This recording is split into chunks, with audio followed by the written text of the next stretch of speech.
Good morning, everyone. Are we ready to begin? Yes, Rafif, we're good. Thank you. Good morning to you all, and welcome to today's commemoration of the 10th anniversary of the Syrian Revolution. This session is being simultaneously interpreted, so please see the translation button at the bottom of your screen to select the language. Thank you in advance to the technical and translation teams for their support. My name is Rafif Shwejati, and I'll be moderating today's discussion, which is co-sponsored by the National Coalition of Syrian Revolution and Opposition Forces and the governments of Estonia, France, Germany, Qatar, Turkey, the United Kingdom, and the United States. Syria has survived more than 50 years of brutal dictatorship and a decade of war waged primarily by the Assad regime and its allies against the people of Syria. This week marks a decade of atrocities that have included forced disappearances, starvation sieges, barrel bombs, and chemical weapons attacks. Nonetheless, the Syrian people have remained resilient. Despite nearly 12 million forcibly displaced Syrians, the threat of famine, and an untenable economic situations, Syrians continue to demand freedom, dignity, and democracy. Clearly, the need for a political settlement can no longer be ignored. Today, our goals are to highlight the Syrian people's resilience and to reaffirm Syrians' commitment to a democratic and free Syria through a sustainable political process. Today, we will hear from esteemed speakers, followed by remarks from our generous co-sponsors. We will then move into a question and answer period. With that, it is my pleasure to introduce our initial speakers, who will each have about 5 minutes to share their insights. Our speakers are, in order, Anas Abde, President of the Syrian Negotiation Commission, Reem Allaf, writer and political analyst and member of the Board of Directors of the Day After Association, Thoraya Hijazi, member of the General Secretariat of the Syrian Women's Political Movement, and Wala Ahmadou, activist and human rights defender living in Afrin, Syria. With that, Mr. Abde, I turn it over to you. Thank you, Rafif, and good morning and good afternoon, Your Excellencies, colleagues, friends, wherever you are. Let me start by saying that an uprising started by school children in Syria has evolved into a full revolution and survived for 10 years. Who would have thought that? Who would have given ordinary Syrian citizens any chance against a Russia and Iran-backed mafia state armed with chemical weapons and an air force? It was a revolution against the most callous dictator of modern times. 10 years, and the Syrian revolution is still alive and living still. The opposition was not meant to survive this long. And yet, here we are, bruised but steadfast, our heads raised high and still very much in the fight. It is a testament to the courage of millions of my countrymen and women that their most important act of defiance is simply continuing to exist on Syrian land. We may not have won the war, but we have not been eliminated either. The body that I lead, the Syrian Negotiation Commission, is tasked with negotiating an end to the war in line with the UN Resolution 2254. More than 5 years since it was unanimously adopted by the UN Security Council. Not even a single item in this resolution was implemented. Culpability lies squarely with the Assad, who rejects any idea of a negotiated agreement. His backers, Russia and Iran, bear a great deal of responsibility for his intransigence. This year, ladies and gentlemen, is a make or break for the UN Resolution 2254. We need a new mechanism to implement it.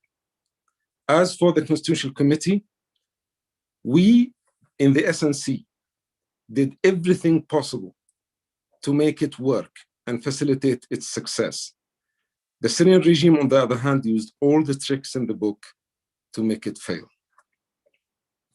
We supported and still very much support the UN Special Envoy, Geir Pedersen, in his efforts to implement the UN Resolution 2254 in its entirety. Ladies and gentlemen, millions of Syrians in the north depend on humanitarian aid for survival and to get their most basic needs.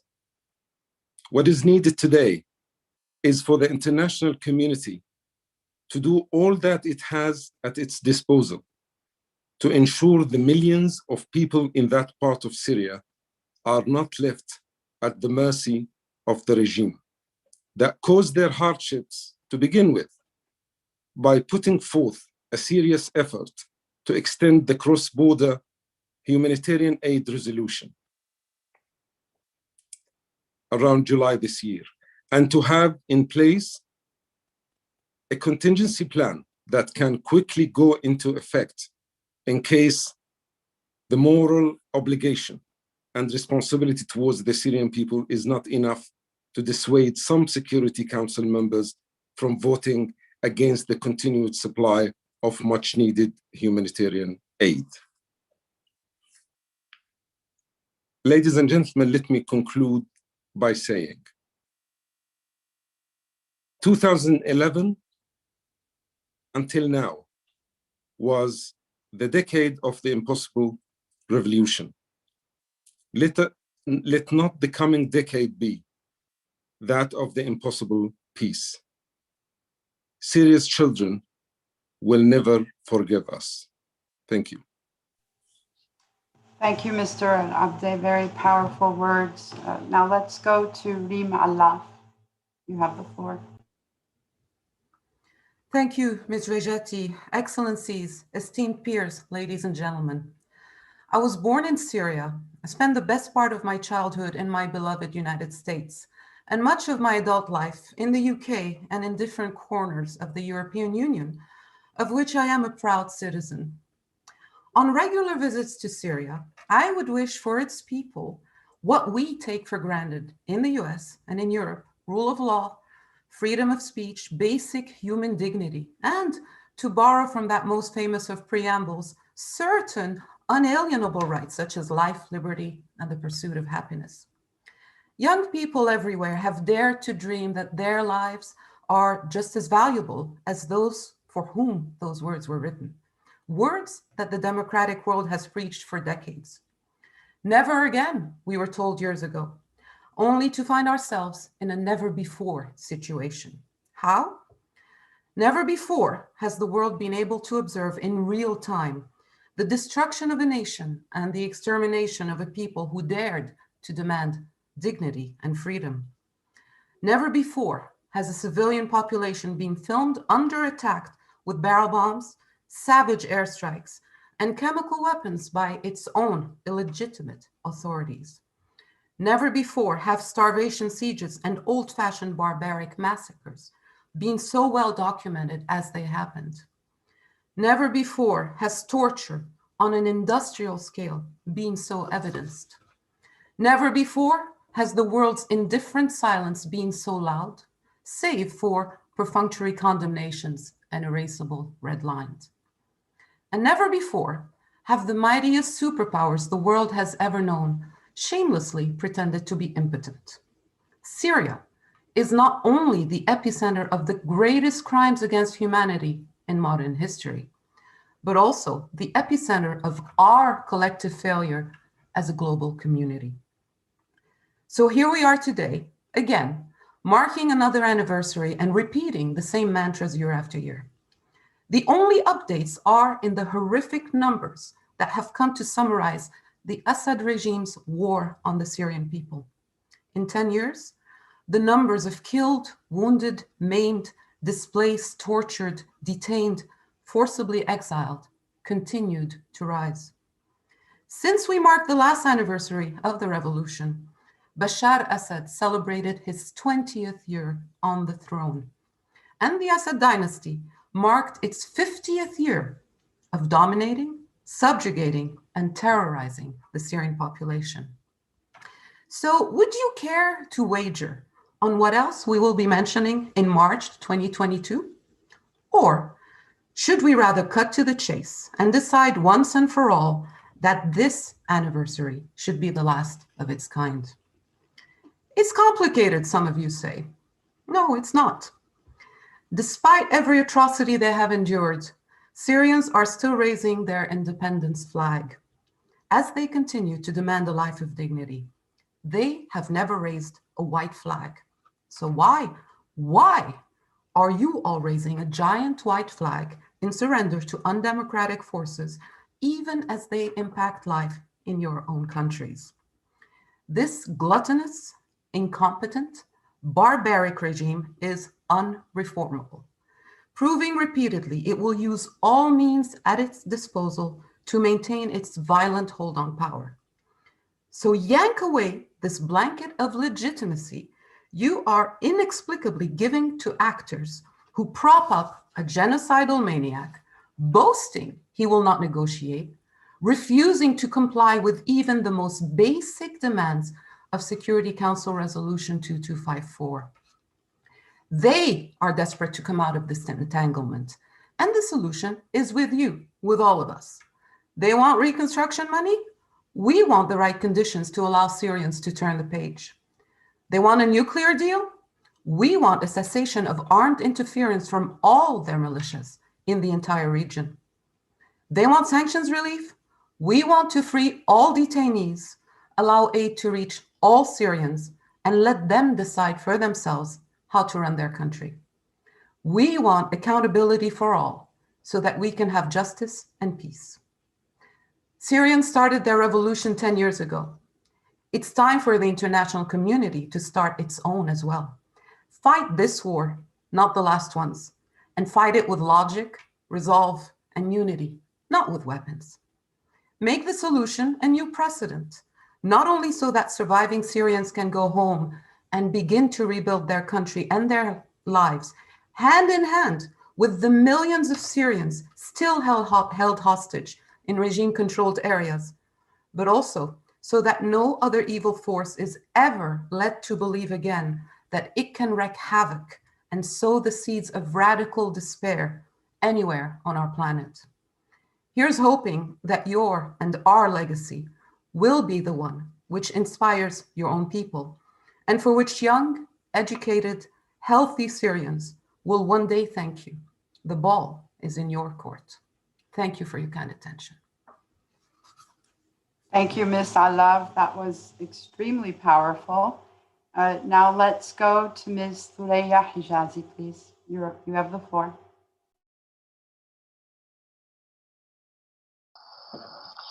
شكرا بداية. السيدات السادة الحضور، الأصدقاء الأعزاء، اسمحوا لي أن أقول لكم بجزيل الشكر على إتاحة هذه الفرصة بالرغم من التأثير السلبي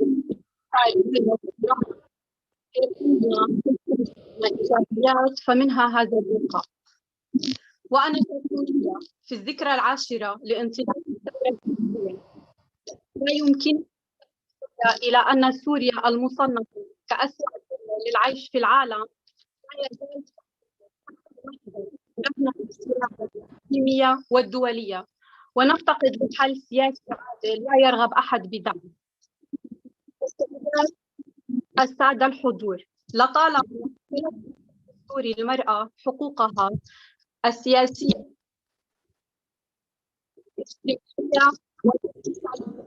والقانونية كجمهورية فئات الشعب في ظل تغيير وانتهاك حقوق الإنسان، بل عمل على تشويه مكانة المرأة وتكريس جهلها ورسم صورة نمطية ضعيفة للمرأة السورية. لتأكد حقها لانتزاع حقوقها على كافة الأرض.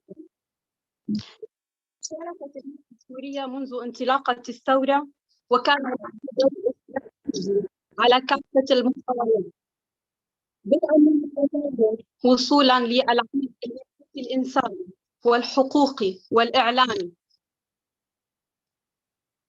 وتزامن هذا مع حضور سياسي بينما أخفي تواجدها في التأسيس الرسمي للعمل العسكري. وبالرغم من كافة المآلات التاريخية عملت النساء على تدريب الطاقات والخبرات ضمن المنظمات المدنية والحركات السياسية بكل أشكال الإخفاء والإفشال، ومعبرة عن المجتمعية والإنسانية تجاه بلدها، وإيمانا منه بأن الحل السياسي هو الحل المنقذ لا الحل العسكري، كما عملت التجمع ومنها الحركة السياسية النسوية السورية والتي اليوم والتي تشكلت لمستقبل سوريا الحقيقية في المفاوضات.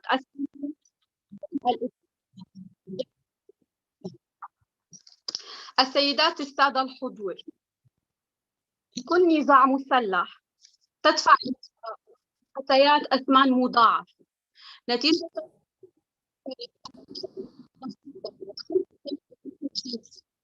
والذي يقابل الاقتصادية والتي تسبب مزيدا من الإقصاء الاجتماعي والسياسي، وقد يكون الثمن الأكبر بينها إقصائهن من المساهمة في تحقيق السلام وفق رؤية تراعي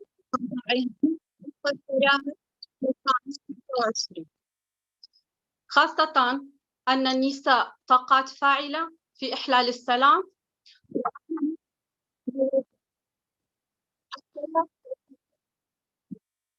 بطبيعتها أساسية للأمن والأمان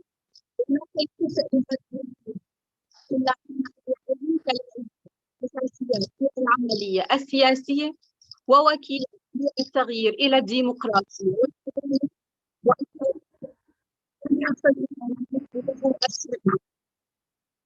نجعل الحاجة لتأخذ المرأة الطبيعي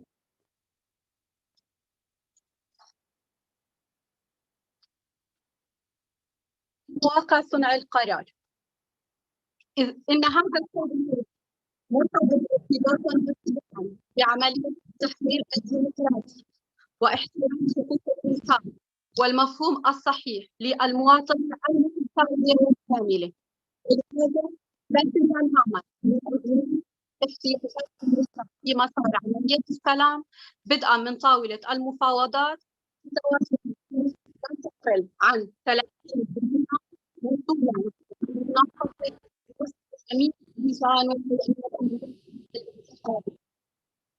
السيدات السادة الحضور، كامرأة سورية اعتقالا ونزولا لما سوريا على دور الضحية فرضت الأبوية العمل على استثمار طاقتنا وتكلفنا بنفسنا كامرات لإحداث التغيير الجذري والحقيقي عملية السلام المستدام التي نأمل أن يتم الدفع باتجاهها. لذا نطالب دائما أولا بذل كل جهد لتدفع العملية الوصول إلى حل سياسي شامل ومستدام بمشاركة النساء وبيان جنيف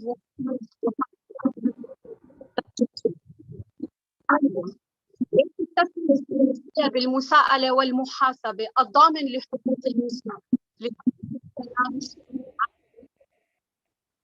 أيضاً دعوة الدولية إلى دعم وتمويل الحركات والتحالفات طويل الأثر المال البشري باتجاه إحداث إصلاحات وتطويرات في حقوق المرأة، وأيضاً مناهضة القائمة النوع الاجتماعي. السيدات والسادة، تتبع سياسة الإفقار الممنهج بتدمير البشرية والثقافية، والتي لا سيما تلك الخارجة عن سيطرته، ويتتبع بالعقوبات الاقتصادية الجديدة التي لم تحمل في طياتها سوى سياسية لإخضاع النظام لم تتناسق مع لهيئة السورية ومؤسساتها تجاذبات الممولين الدوليين، كما لم تترافق مع خطة عمل لإيجاد حل سياسي للقضية السورية. فكانت الأداء لإدارة الأزمة وهذا الإيجاد هذا يجعلنا مطلب بالغ الأهمية الدولي من تطوير العقوبات الاقتصادية إلى عقوبات ذكية الشعب السوري وخاصة المرأة السورية الحل دورا أكبر لتحقيق استقلالها لأخذ دورها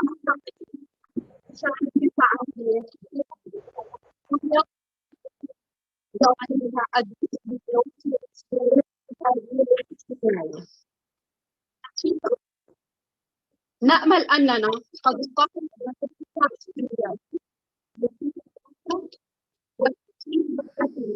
في عمل جاد وحقيقي لضمان تعزيز التحول في الأدوار البشرية واستمرارنا في نشر العدالة الاجتماعية.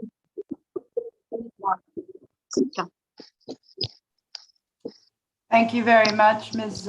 Hijazi. I believe we may have had some audio troubles. I believe the technical team is working on that. As a reminder, you can click at the bottom of your screen for translation into the language you prefer. Let's now go to Ms. Wala Ahmadov for her thoughts before our co-sponsors make some remarks. Ms. Ahmadov, you have the floor. شكرا جزيلا. أولاً أود شكر كل السيدات والسادة الحضور، وأخص بالذكر رئيس الجلسة لإتاحة هذه الفرصة للتحدث نيابة عن كل السوريات والسوريين بالداخل. أنا كسيدة سورية أتحدث الآن من الشمال السوري، موطن الثوار السلميين ومعقل قوات المعارضة وفصائل الجيش الحر، وأيضاً موطن أكثر من 6 ملايين نازح من كل المدن السورية التي خرجت ضد نظام الظلم والاستبداد مطالبة بالتغيير والحرية، ليهجروا كرها إلى بقعة معزولة عن العالم وسط ظروف إنسانية سيئة. فقد استقطبت هذه المنطقة أعداد متزايدة من السكان بسبب العمليات العسكرية والقصف الذي طال مناطقهم الأصلية. ووفقا للبيانات الصادرة عن منظمة الأمم المتحدة، فإن أكثر من نصف السوريين قد أجبروا على ترك منازلهم، حيث تقدر الإحصائيات وجود 6.3 ملايين نازح يمثل الأطفال، مع نسبة 55% من سكان مراكز الإيواء ومخيمات النزوح الرسمية وغير الرسمية، فيما نسبة 85% من السكان غير قادرين على تلبية الاحتياجات من الحد الأدنى، الاحتياجات الأساسية والمعيشية بشكل شهري بدون مساعدة. وقد عزل المناطق الخارجة عن سيطرة النظام جملة من التعقيدات، أولها سعي هذه المجتمعات نفسها إلى إيجاد بدائل لشكل الدولة من خلال تركيز مفهوم الحكم الذاتي، في حين سعت مجتمعات أخرى إلى تكريس الجماعات القبلية والعشائرية كبديل لمفهوم الدولة، والتي سيطرت فيها أعراف وتقاليد يشدد عليها النظام الأبوي الذكوري، ما تسبب بعدد من التعقيدات استهدفت النساء بالدرجة الأولى، واللاتي حملنا أعباء إضافية من خلال استغلال الأدوار التقليدية للنساء، بالإضافة إلى الحرمان من الحقوق المدنية ومن المستحقات الاجتماعية كالتعليم والصحة، بسبب المركزية الإدارية وأيضاً عدم الاعتراف بجملة المعاملات القانونية في هذه المناطق مثل تسجيل المواليد، ما يعزز الهشاشة القانونية. أيضاً أثر على الأدوار الإنتاجية الحالية والمستقبلية للنساء بسبب القيود على الحركة، الحرمان من التعليم، محدودية فرص العمل، الزواج القسري التزويج القسري والزواج المبكر، لتزيد من هشاشتهن الاقتصادية، الأمر الذي يزيد من تقويض مكانتهن السياسية والاجتماعية. بالإضافة لذلك فقد ظهر واقع جديد بسبب حملات التهجير والنزوح القسري على كل المدن الثائرة ضد نظام الأسد.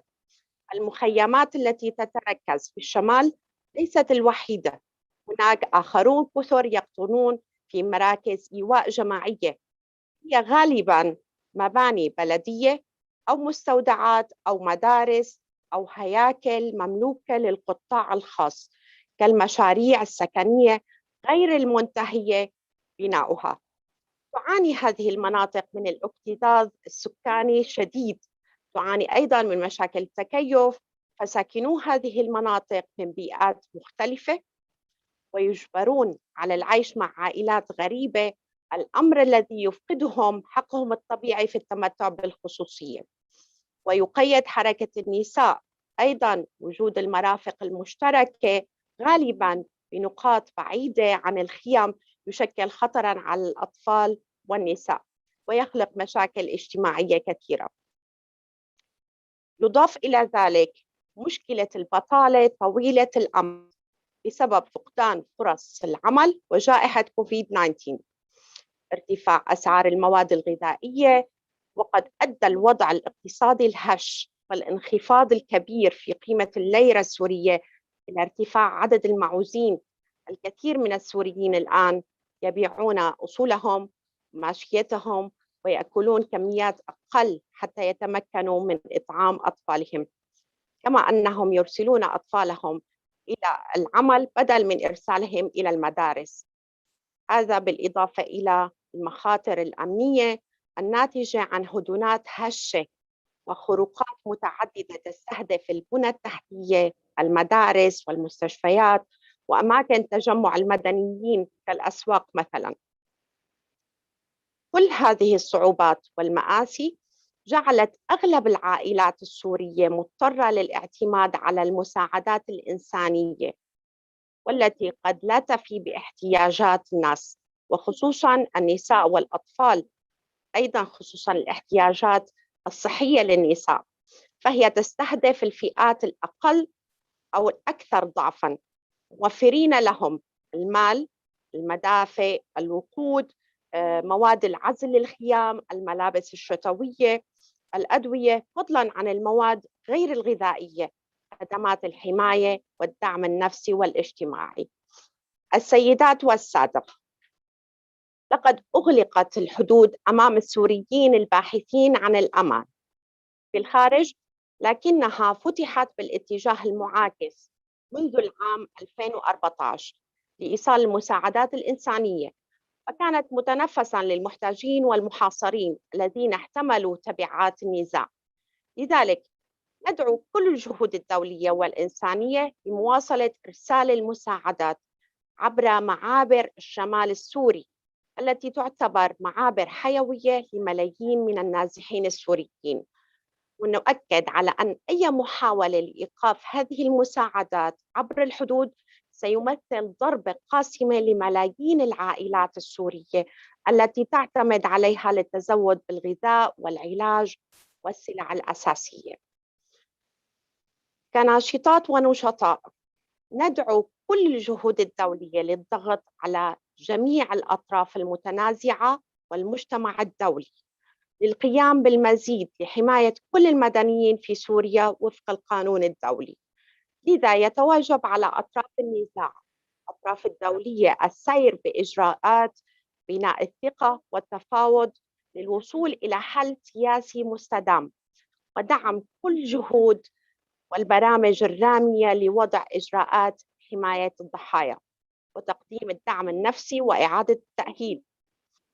كما نطالب جميع كيانات الأمم المتحدة، المجتمع الدولي، منظمات الإغاثة الإنسانية الدولية والمحلية بتعزيز الأبعاد الجنسانية في البرامج الإغاثية والطوارئ وإعادة التأهيل، والعمل على برامج بناء القدرات بصورة تراعي الاعتبارات الجنسانية.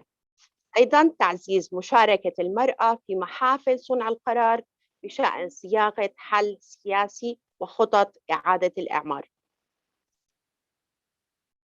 نعم، يمكنكم المساعدة لإحداث فارق في حياة كل العائلات السورية، النازحين والمهاجرين قسرياً، النساء والأطفال، العاملين في المجال الإنساني والصحي والدفاع المدني، وكل المناضلات والمناضلين الموجودين في هذه المنطقة. أرجو أننا قد نقلنا نبض الشارع السوري في الشمال المحرر عن سيطرة النظام، وأننا قد عبرنا عن رغبتنا الجادة لمواصلة العمل والتنسيق والمساعدة للمحافظة على أرواح وسلامة 6 ملايين إنسان طامحين للحرية والكرامة. شكرا لكم. Thank you very much, Ms. Ahmado. I believe we now have some remarks from our co-sponsors. So Ambassador Sven Jurgensen of Estonia, you have the floor. Thank you very much. Let me begin with extending my gratitude to the Syrian National Coalition for organizing this event in remembrance of peaceful protests which started in Syria 10 years ago. Many of those who took to the streets back then have lost their lives. Millions of others have been forced to leave their country. Today's briefers are not just activists and observers, but survivors. I thank you for your work, dedication, and sincere testimonies. These presentations were a microcosm of millions of personal tragedies that Syrians now scattered across the world have gone. You have the floor. Hello, sorry? Please continue.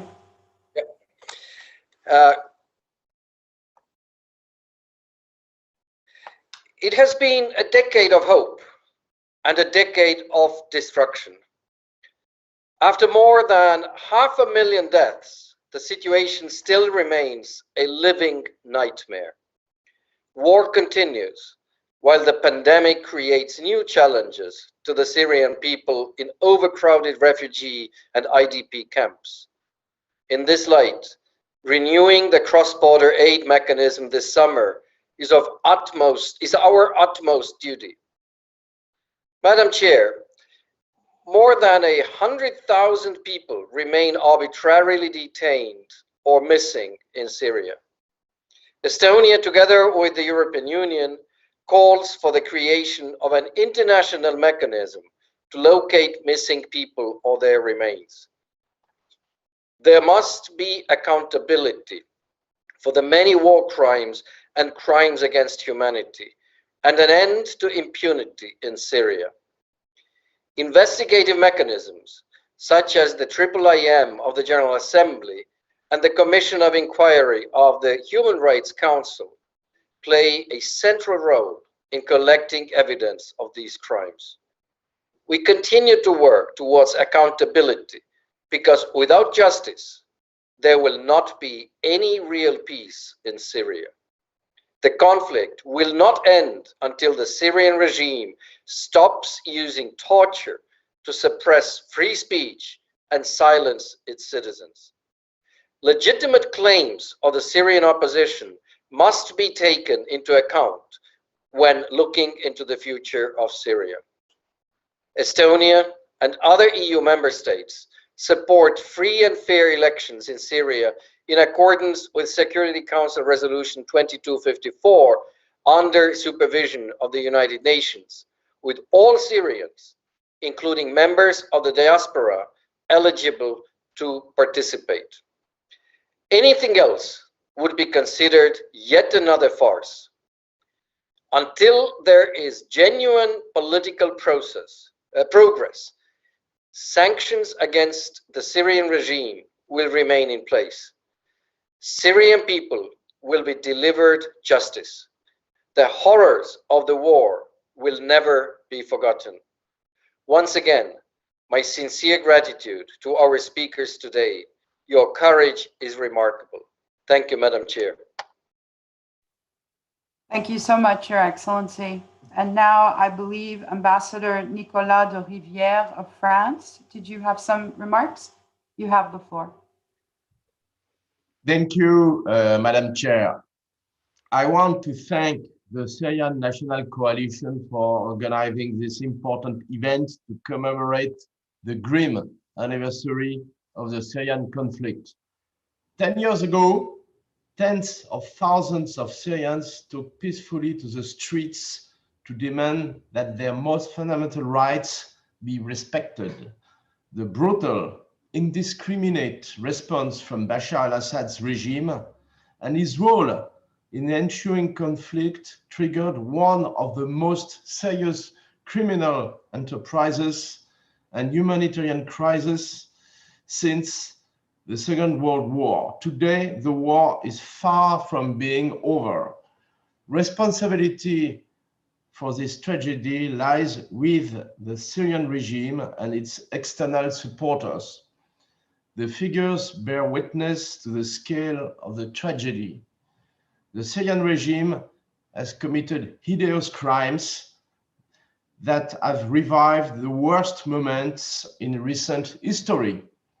It has tortured, besieged, and bombarded its own population to ensure that its clan remain in power rather than concede the slightest opening.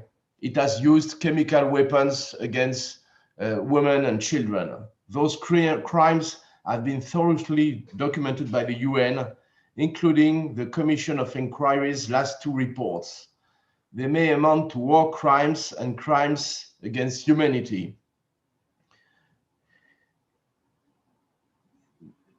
The regime, as I said, has also broken the taboo of the use of chemical weapons, putting in danger the non-proliferation regime that the international community has built together over the past decades. This use of chemical weapons against its own people has also been documented on numerous occasions. This is absolutely unacceptable. France and its partners have made it clear that they will not tolerate it. We will remain fully mobilized to ensure that an appropriate response is provided in the appropriate fora. It is high time to implement a political solution based on Resolution 2254 to avoid another decade of conflict at the expense of the Syrian people.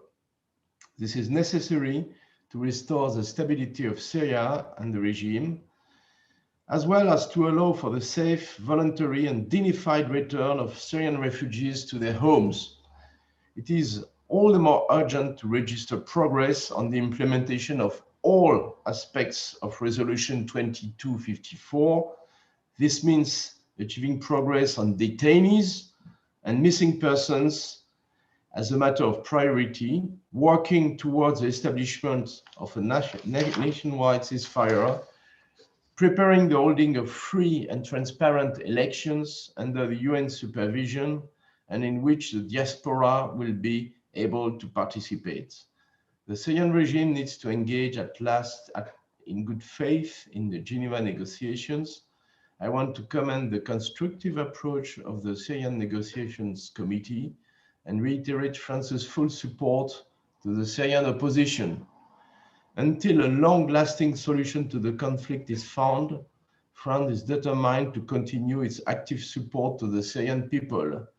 It will reaffirm its commitment in the framework of the next conference on the future of Syria on 29 and 30 March 2021. In 2018, the French president allocated 50 million euro to an emergency program to finance humanitarian and stabilization projects. This aid was renewed in 2021 for the fourth consecutive year. The European Union and its member states remain the largest donor of humanitarian aid to all Syrians in need. We also strongly echo the Secretary General's call for more humanitarian access and consensus on this crucial matter in the Security Council. Cross-border is a vital lifeline for millions of Syrians. France will also continue to fight against impunity. We will continue to support the work of the International Commission of Inquiry and the International Impartial and Independent Mechanism. Several investigations have also been started by the courts, including in France and Germany. The condemnation of a Syrian regime agent in Koblenz marks the first important step in our joint fight against impunity.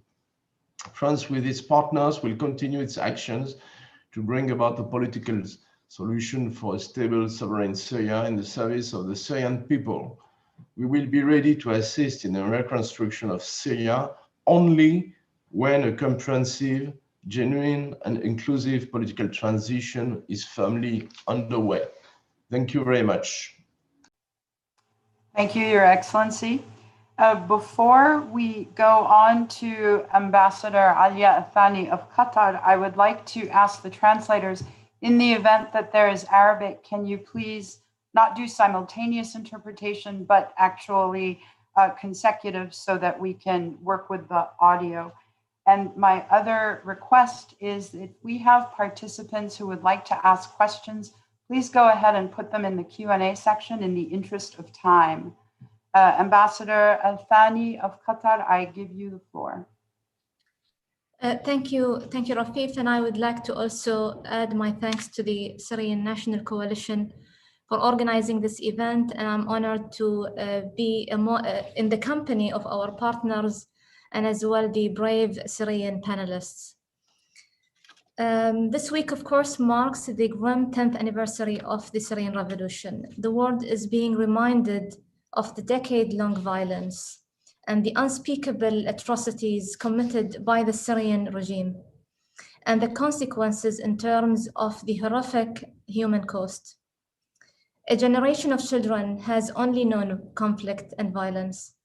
Those who have survived are facing continued abuses, and the country now ranks at the bottom of the poverty index.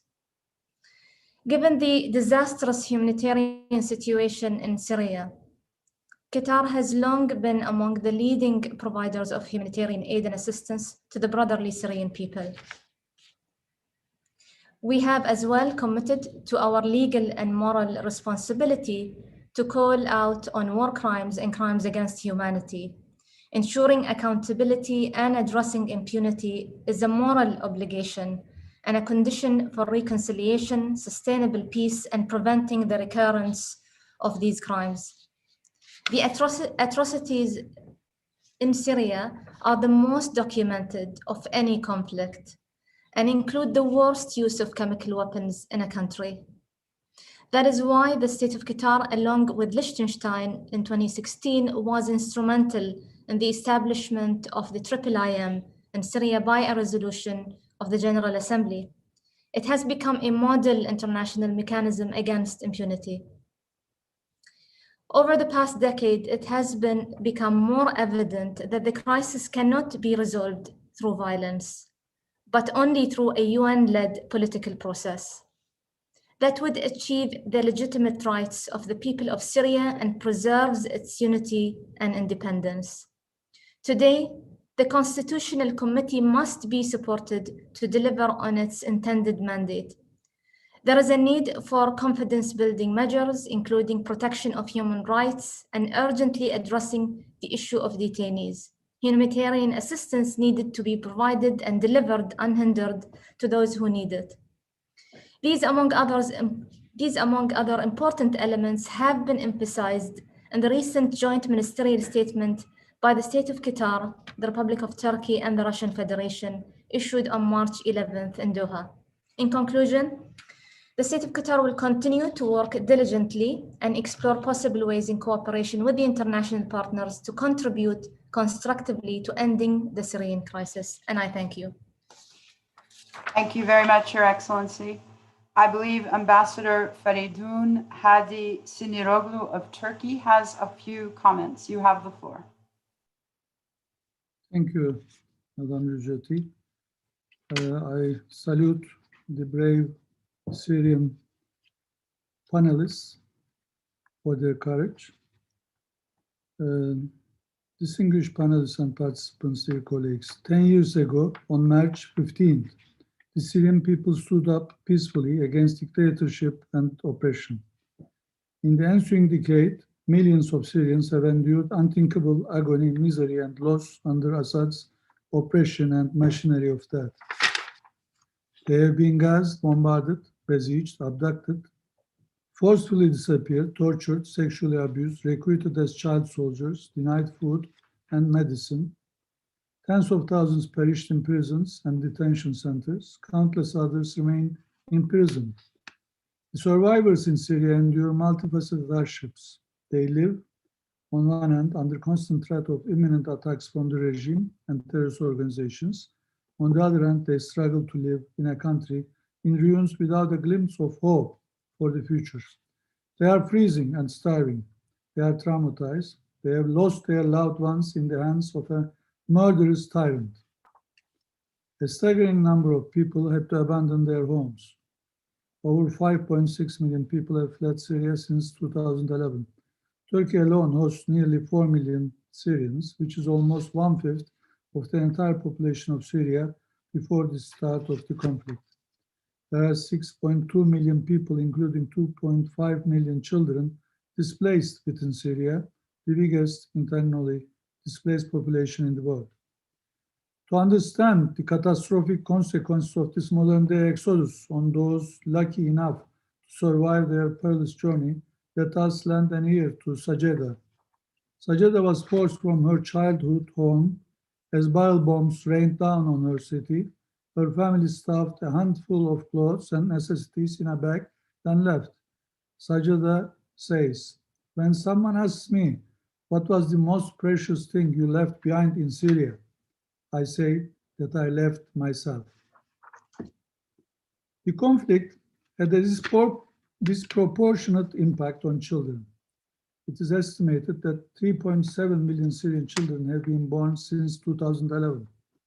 As Syria's war reached its 10th year, it is the only life Syrian children know. Next generation of Syrians face a bleak future, wrought by illiteracy, famine, depression, and PTSD. It is our collective responsibility to bring their suffering to an end. The use of chemical weapons by the Syrian regime has been part of its brutal war against its own people. Assad regime has been found responsible for resorting to chemical weapons on at least 7 occasions. It is a futile effort to deflect blame for its heinous crimes. Regime has fabricated a barrage of letters with false accusations. OPCW Technical Secretariat has recently confirmed that all regime's allegations are unfounded. Countless UN reports have revealed over and over again what we already knew: the acts of the regime amount to war crimes and crimes against humanity. It is our collective legal and moral obligation to protect Syrian civilians against the regime's grave atrocities and hold those who are responsible for the crimes against humanity accountable. There will be no lasting peace without accountability and transitional justice. This is the only way to prevent the reoccurrence of such crimes in the future. A genuine political transition and a new Syria can only be built on the sound basis of a closure and the feeling that justice is served. Constitutional Committee's work is critical to achieve this ultimate goal in line with Security Council Resolution 2254. The Commission of Inquiry, OPCW, and the IIIM have been playing a critical role in ensuring that impunity does not take root in post-conflict Syria and that the crimes do not go unpunished. We support and closely cooperate with these bodies towards ensuring accountability for the serious crimes committed by the Syrian regime. Landmark decision of the Koblenz Court in Germany sentencing a former intelligence agent of the Syrian regime on charges of aiding and abetting crimes against humanity is an important step in the right direction. However, this is just the tip of the iceberg. The road to justice for atrocities in Syria is long and arduous. Civil society has been playing an important role in revealing the gross human rights violations and raising the legitimate aspirations of people. They constitute the main agents for documenting the most serious crimes committed by the regime. They also play a life-saving role as first responders during regime's brutal attacks.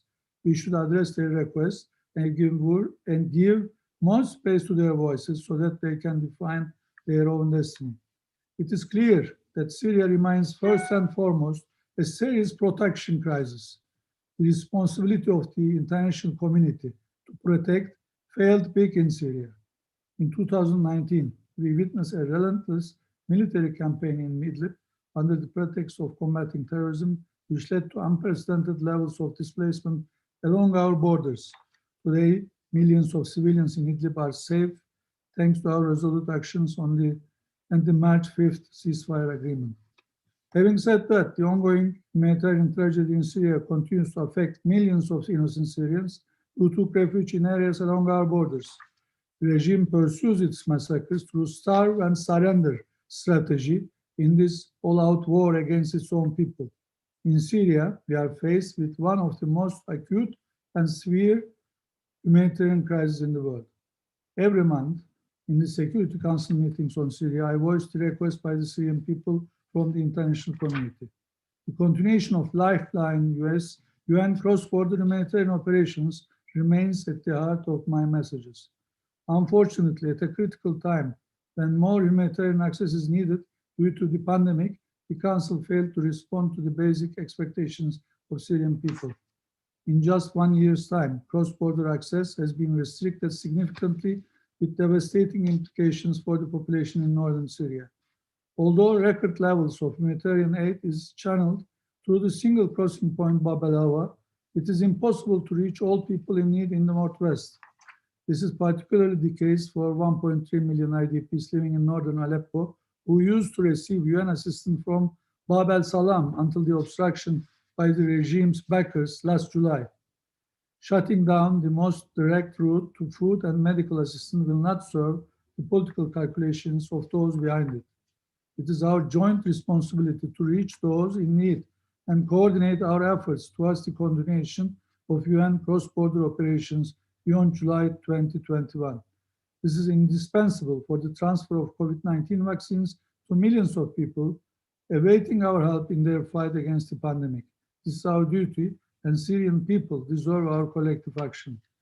Syria might have fallen off the front page, but the worst tragedy of the 21st century will not end before the people of Syria have a legitimate government that will come to power through elections in accordance with Resolution 2254, which truly represents their will and enjoys their full consent. We cannot let this conflict rage for 10 more years.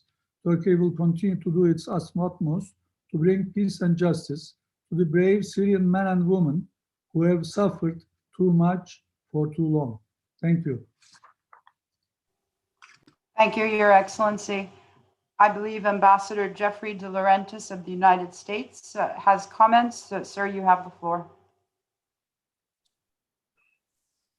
Thank you very much. Thank you to the coalition for hosting this event in commemoration of the 10th anniversary when the Syrian people peacefully took to the streets. And thank you, Rafi, for moderating today's panel. The United States is proud to co-sponsor today's event. I would also like to thank all the panelists for their powerful comments and for shining a light on the activism and resilience of Syrians living through the conflict. Your comments today are evidence of a real determination by the Syrian people to engage in a peaceful and democratic political transition, despite all obstacles that would pave way for the resolution of the conflict. It's certainly disheartening that 10 years into the conflict, Syrians endure the unimaginable, the same tragedies, indiscriminate attacks on civilians, arbitrary detention, forced displacement, and an unrelenting humanitarian crisis.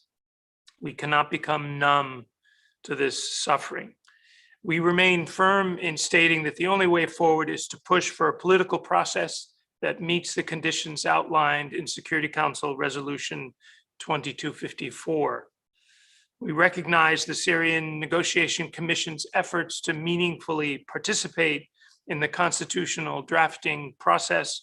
However, our ability to make progress on this front is limited by the Assad regime's continuous refusal to engage in good faith. It's clear that the regime will leverage the upcoming presidential elections in May to unfairly claim Assad's legitimacy. The United States will not recognize these elections unless they are free, fair, representative of Syrian society and supervised by the United Nations. In the absence of serious and meaningful cooperation by the regime and its allies, the United States continues to support the efforts of the Special Envoy on other pressing files, including the release of detainees and the status of missing persons.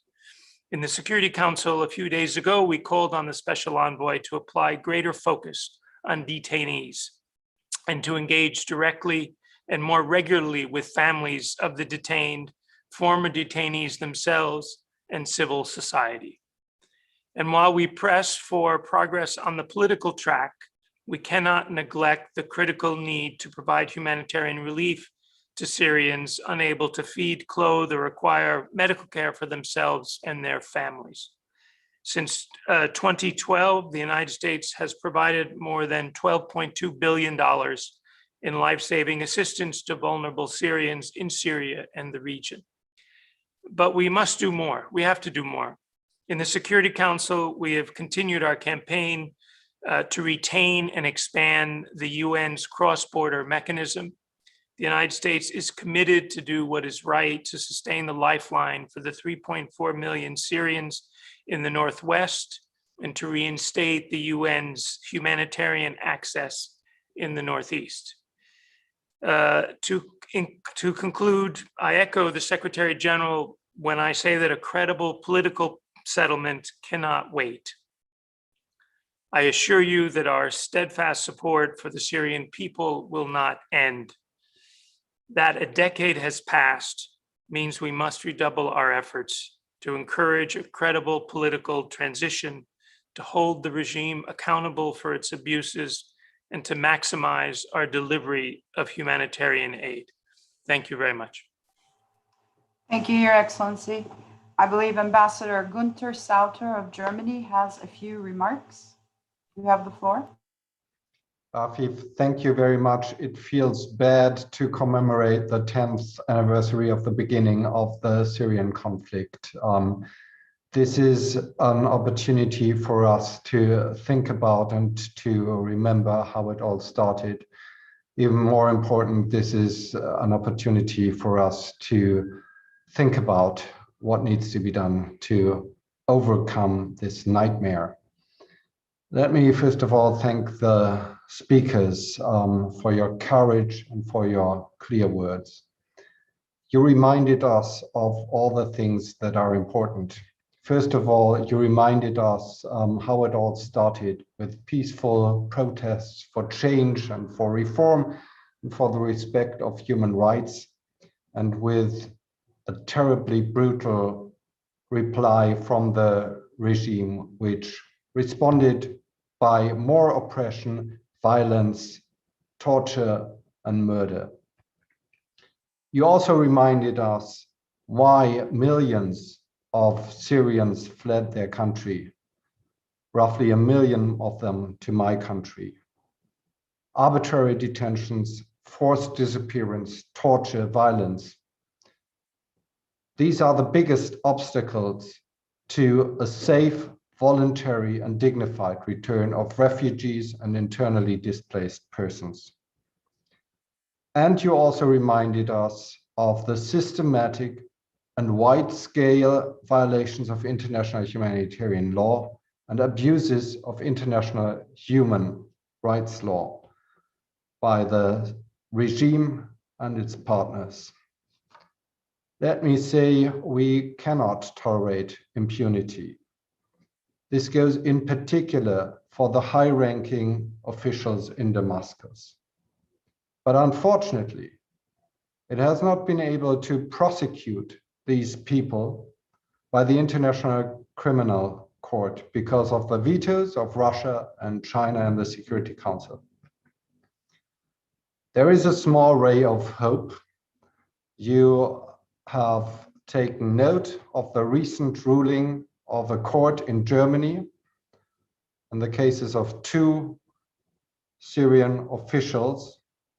This is an important first step towards justice and accountability, and I hope it is a ray of light for the tens of thousands who have been victims of torture and have suffered at the hands of the Syrian regime. You have also made it clear that national reconciliation and sustainable peace will only be possible with truth, justice, and accountability, at least for the most serious crimes and atrocities that have been committed during these 10 years. You have stressed that truth, justice, and accountability are also necessary with regard to the tens of thousands who have been arbitrarily detained, who are missing, and who have disappeared. The immediate release of all arbitrarily detained persons is one very important aspect of Security Council Resolution 2254. But you have also made it clear all parts of this resolution must be implemented. And unfortunately, we are very far away from this state. The resolution has not been implemented, and we have frankly not achieved real progress. The primary responsibility lies with the Assad regime, which has been systematically filibustering. What we need now is a political transition in Syria. What we need now is substantial progress in the Constitutional Committee, an end to the persistent and systematic obstruction of the political process by the regime in Damascus. What we need now is free and fair elections pursuant to a new constitution, with all Syrians participating, including those who are now in the diaspora. What we need is a nationwide ceasefire instead of attacks against civilians and civilian infrastructure, violating international law and international humanitarian law. And now, last but not least, what we need is unhindered humanitarian access and assistance through all possible routes. This will be a very important discussion here in New York soon, when the renewal of the Security Council Resolution 2533 and the cross-border mechanism will be debated in the Security Council.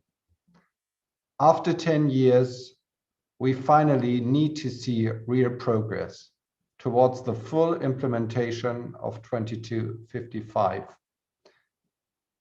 Let me say very clearly, without this, there can be no financing for reconstruction.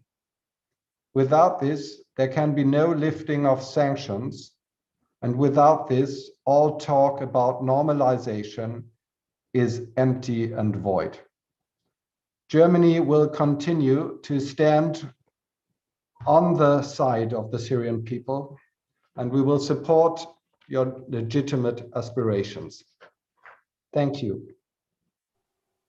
Thank you, Your Excellency. And now I believe Ambassador Jonathan Allen from the United Kingdom has a few comments before we move to questions and answers. Ambassador Allen, you have the floor. Well, thank you very much. And can I thank the briefers as well for sharing their experiences, their very real and lived experiences. It's something we discuss every month, as others have said, in the Security Council. It's very easy to get into the sort of politics of this debate, and that is important. But it's particularly important to hear from people, explaining their real life experience. So thank you for that.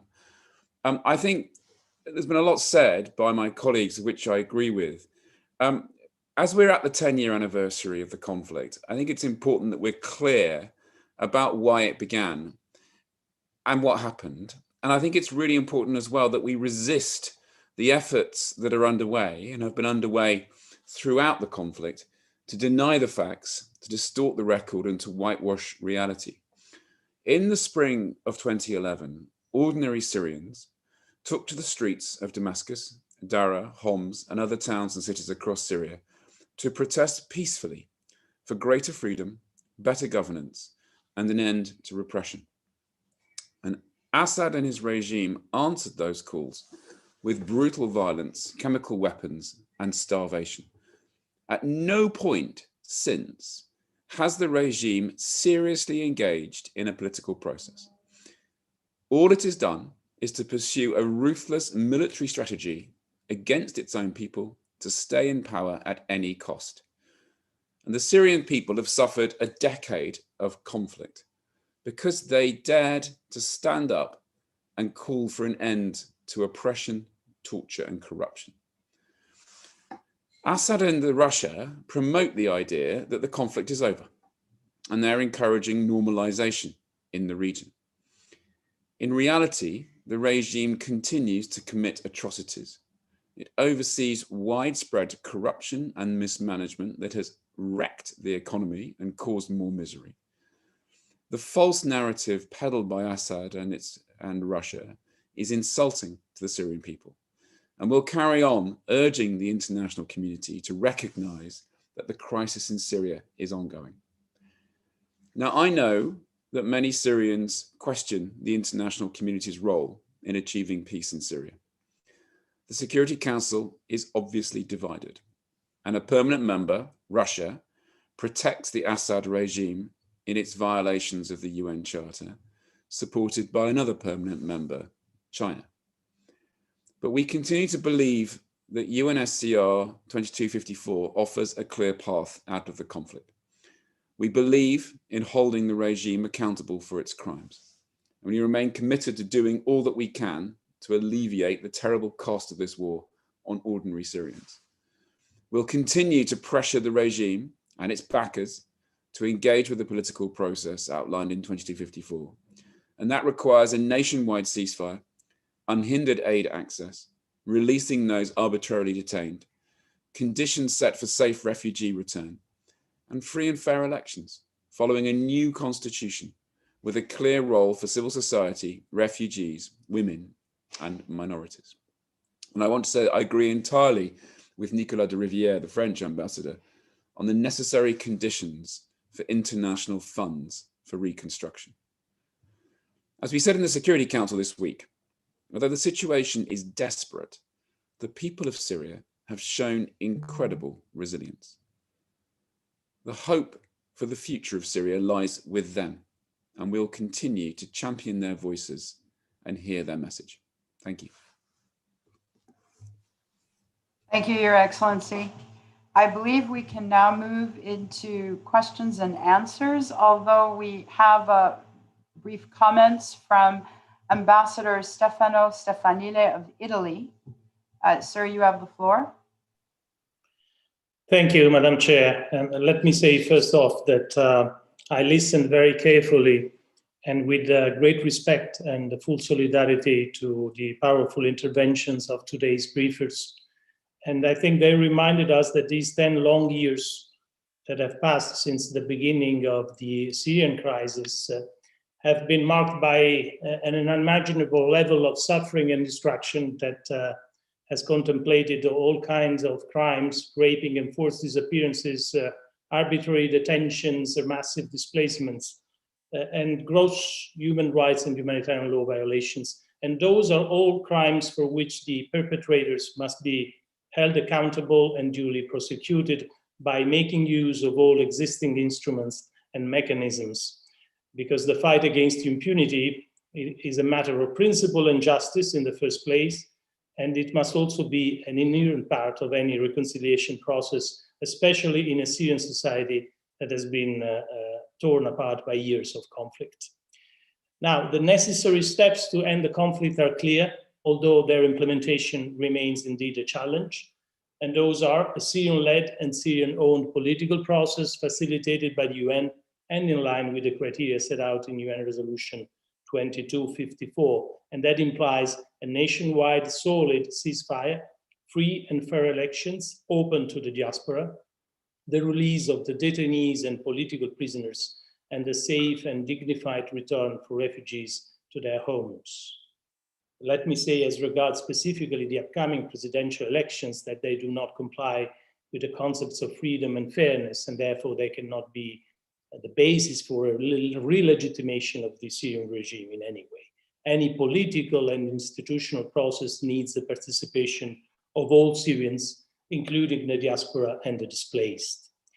Now, in order to advance the implementation, the difficult implementation of Resolution 2254, Italy will continue to support the efforts of the UN Special Envoy for Syria, Geir Pedersen, will listen carefully to his latest briefing in the Security Council, and we look forward to clear commitments by all stakeholders to making progress, real progress towards the common goal of peace and stabilization. Italy will continue to give its contribution, standing by the Syrian people and working also with civil society and international organizations to provide relief and life-saving assistance to the most vulnerable. And in this spirit, we look forward to the 5th Brussels conference at the end of this month as a timely opportunity to mobilize further financial support to alleviate the suffering of the Syrian people in Syria and also in the region.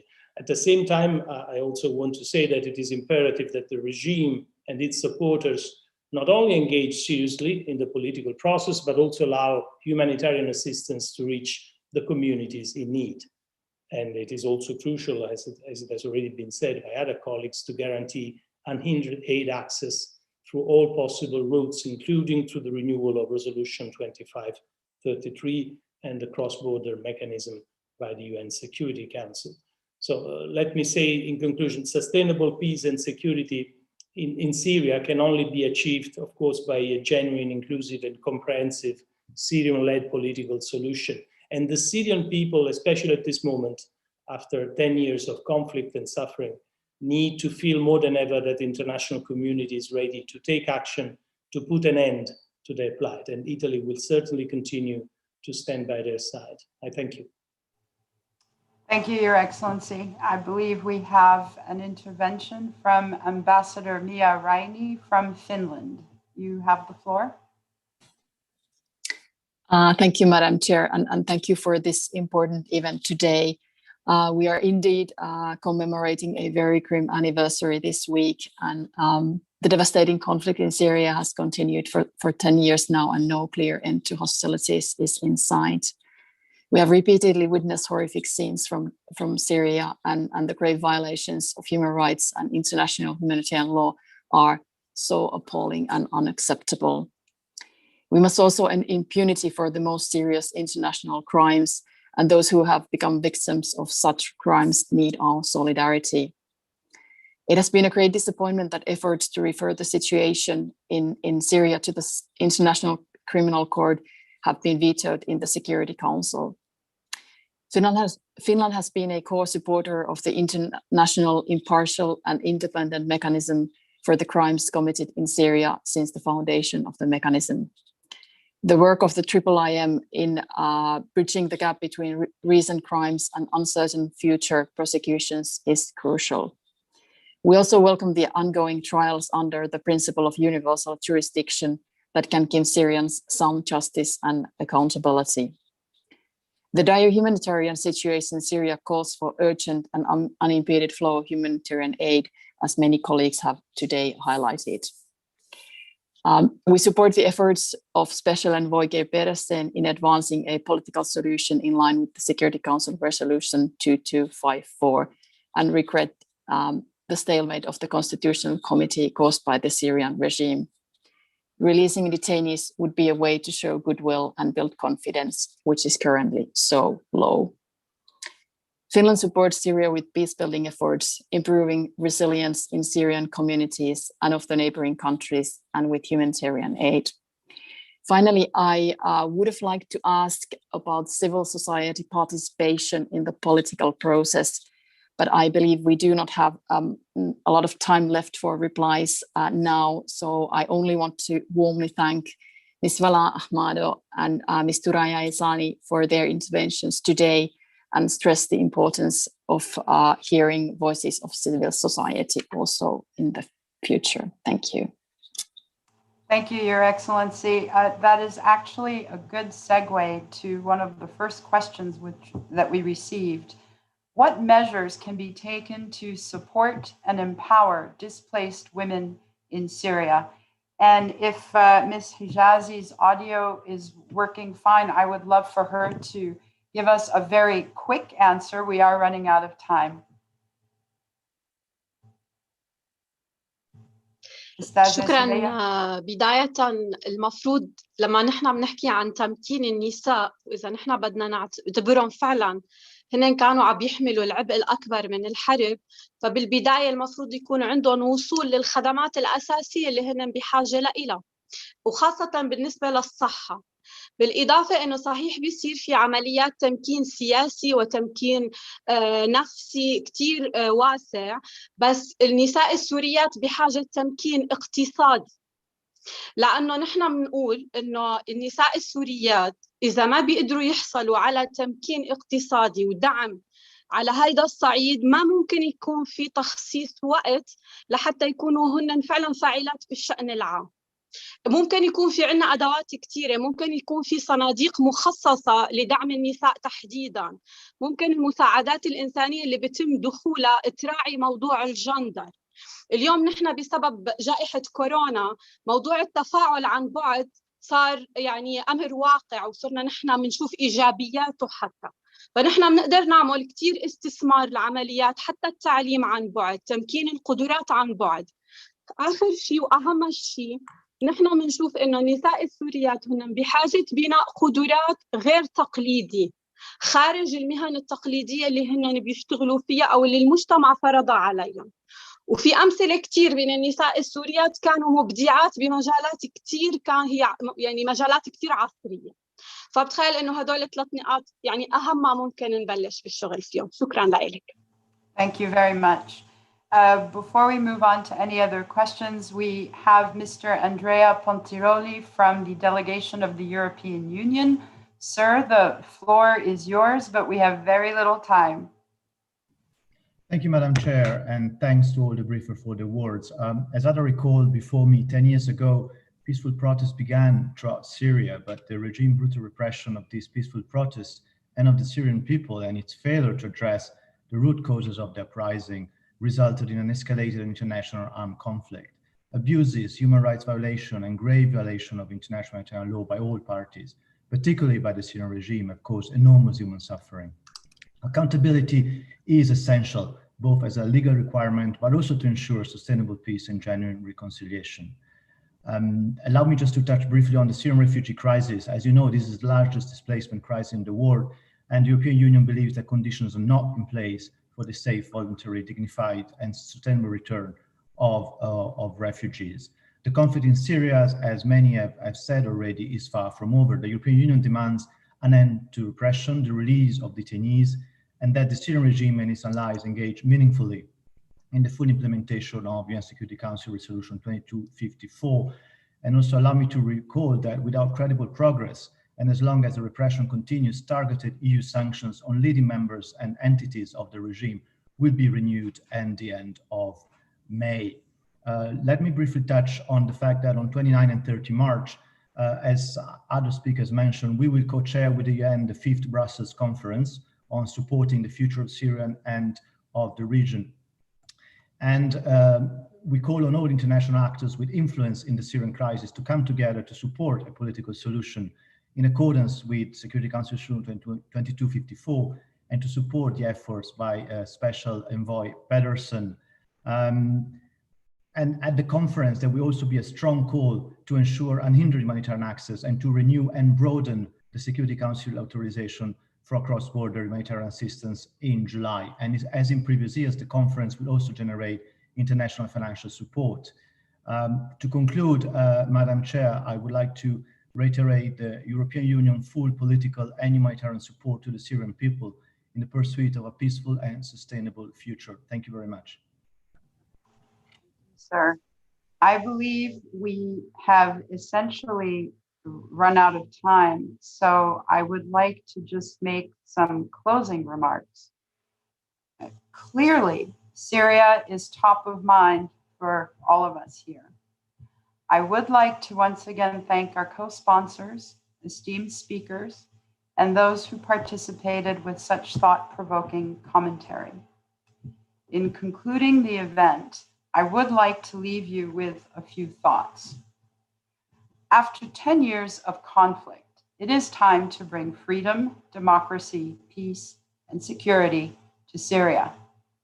Our numbers are staggering, paralyzing, but we cannot be limited or seen as mere statistics. I'd like to put it in perspective. Imagine if the entire population of Tallinn were killed in airstrikes or gas attacks.